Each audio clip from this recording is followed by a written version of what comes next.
চলে এসেছি কোহিমা ওয়ার সিমেটারিতে। দ্বিতীয় বিশ্বযুদ্ধের সময় জাপানিদের সঙ্গে যুদ্ধে মিত্রপক্ষের সেকেন্ড ব্রিটিশ ডিভিশনে যে সকল সৈন্যরা মারা গিয়েছিলেন তাদের স্মৃতির উদ্দেশ্যে এই সিমেটারিটি তৈরি করা হয়েছে। 1420টি মেমোরিয়াল স্টোন আছে এখানে। ইংরেজদের সঙ্গে সঙ্গে বহু ভারতীয় সৈন্যও রয়েছেন। তাদের মধ্যে রয়েছে হিন্দু, মুসলিম, শিখ এবং নাগামিজ। এই লড়াই হয়েছিল গ্যারিসন হিলের ওপর ডেপুটি কমিশনারের বাড়ির চত্বরে। ধাপে ধাপে উঠে গেছে এই ওয়ার সিমেটারিটি। কুইন্স রয়্যাল রেজিমেন্টের এক সৈনিক। গোলাপ আর মরশুমি ফুল যেন এনাদের শ্রদ্ধা জানাচ্ছে।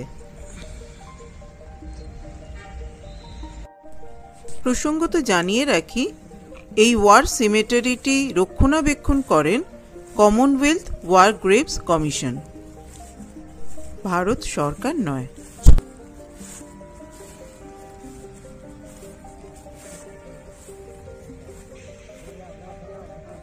বেশ কিছু মেমোরি স্টোন আছে যেখানে নাম লেখা নেই, শুধু আ সোলজার বলে লেখা আছে। হয়তো তাদের পরিচয় জানা যায়নি।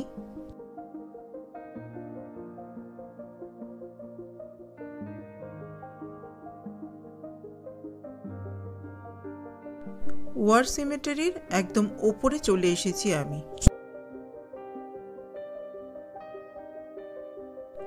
উপর থেকে দেখা যাচ্ছে কোহিমা শহর। এখানে রয়েছে গোর্খা রেজিমেন্টের কিছু সৈন্যের স্মৃতিফলক। ঠিক তার পাশেই রয়েছে মুসলিম সৈন্যদের স্মৃতিফলক।